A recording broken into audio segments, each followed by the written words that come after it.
we'll guide you through how to use the Replit browser on your desktop for a smooth coding experience. If you find this helpful, consider subscribing and liking the video. First, open your web browser and go to the Replit website at replit.com. Once you're there, you'll need to log in or create an account if you haven't already. After logging in, you'll be directed to your dashboard. Here, you can see all your projects or replis. To create a new rep, click on the Create Repla button, usually located at the top right or in the middle of your screen. You'll be prompted to choose a template or language for your new project.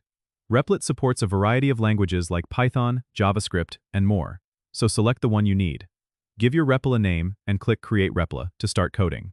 You will then be taken to the coding interface, which is divided into several sections. On the left, you have the Files panel where you can manage your project files.